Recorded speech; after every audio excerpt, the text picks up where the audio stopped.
Hello guys, good morning. And for today's videos guys, mamasaw tag baboy. Uban na po mo mamasaw kog baboy kay 1 month na sila guys. Ako nang yusob ang ilahang pag classes pagpasaw. Sa una malaman to karon binasa na buhat. So, let's go. Prepare sa dito guys og pasaw. Pasaw ni sa kang duha ka bigal nga mga buntis. Yeah. Muna na ako ipasaw la tahop. Dayon ang pasaw sa mga baktin. Asa naman to? Starter. Starter na po. Natong unang pre-starter akong pakaon nila karon. Starter. Sa bahay. Maka-flashlight dito guys. Ngit-ngit pa diri sulod. Yan. Huluman pa din nato naroon sila og tubig.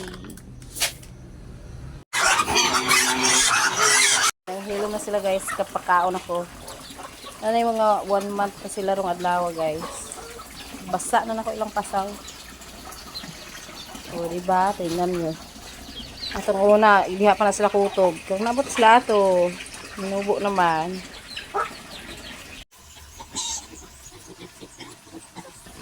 Nanubo na sila. Humana sila kaon eh guys. Nangayo parang kulangan. 1 month na sila today.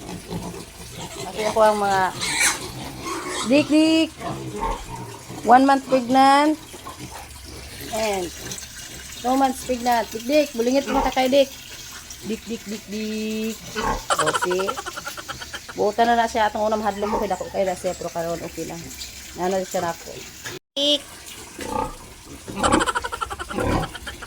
Okay guys, thank you for watching po. Like and comment and share. Thank you.